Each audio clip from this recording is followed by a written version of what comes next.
श्री भगवत धाम रोहतक में श्री बांके बिहारी मूर्ति प्राण प्रतिष्ठा व भंडारे का विशाल आयोजन 30 नवंबर को होगा। बाल योगी श्री महेश विनोद गिरी महाराज द्वारा रोहतक आश्रम श्री भगवत धाम में गीता मनीषी राधागिरी ने श्री 1008 परमहंस महाराज श्री कालिदास महाराज के सानिध्य में आशीर्वाद दिलवा सभी संत महात्माओं का आशीर्वाद ग्रहण किया। साध्वी जी ने बताया कि पीएचडी की पढ़ाई करने के बाद भी मैंने अपना सारा सुख भोगकर श्री बांके बिहारी के चरणों में अपना जीवन लगाने की बात कही।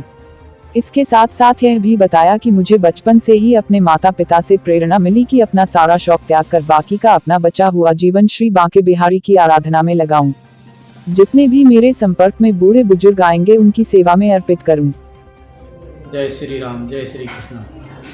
देखिए, हरिद्वार से रोहतक जो है ये हमारे हरियाणा की एक बहुत अच्छी तपोभूमि है और कभी रोहितगढ़ होता था, राजा हरिश्चंद्र का लड़का जो था रोहताश, ये उसका बसाया हुआ शहर है। ये देवभूमि है, बहुत ही पवित्र भूमि है और इस भूमि पर तो अनायास ही खचा आता है। लेकिन मेरा एक कारण था, मकसद था, ये मेरे साइड में जो बैठी बिटिया राधागिरी जी, ये बच्ची एक ऐसी हैं कि हमारे संत समाज के अंदर इतना पढ़ा लिखा बच्चा कोई करोड़ों में से एक है। इनके पास में इन्होंने 4 बार एमएससी की है, बीएड की है, एमएड की है, यानी इनके पास में अब पीएचडी करने लग रही है, 9 डिग्री इनके पास में है। तो ये बच्ची, इनका 3 साल से ही जो है शाकुंभरी माता की इसके ऊपर कृपा रही और माँ ने इसके ऊपर कृपा करके और इस बच्ची को अपनी तरफ आकर्षित किया है। बचपन में इसके खिलौने वगैरह आ जाते थे तो घर वालों को ये रहता था कि कोई टोना टोटका करता है, लेकिन बाद में आहिस्ता आहिस्ता पता चला कि तो माँ की कृपा है, भगवान श्री कृष्ण के चरणों में इसका बड़ा ध्यान लगा हुआ है। तो माता पिता ने इसके ध्यान को कन्वर्ट करने के लिए इसको 3 बार तो एमएससी विज्ञान से, मेडिकल साइंस से करवाया ताकि इसका ध्यान चेंज हो जाए।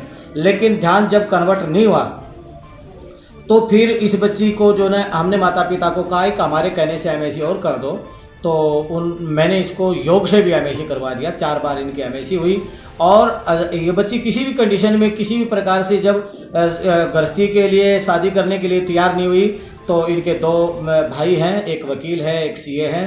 इनके माता पिता ने कहा कि ये तीसरा बेटा है हमारा गुरुजी।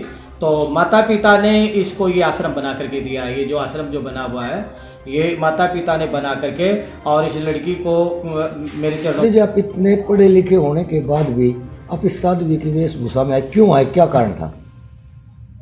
देखिए, साध्वी संत रूप में आना का तो एक्चुअल कारण तो स्वयं व्यक्ति भी नहीं जानता, क्योंकि वो कहीं ना कहीं उसका प्रारब्ध होता है, उसका अपना संस्कार है और परमात्मा से जुड़ने के लिए बचपन से ही कहीं ना कहीं उनकी की तरफ प्रभावित होना, आकर्षण होना या किसी न किसी माध्यम से, चाहे संत रूप से, उसका मार्गदर्शन मिलना।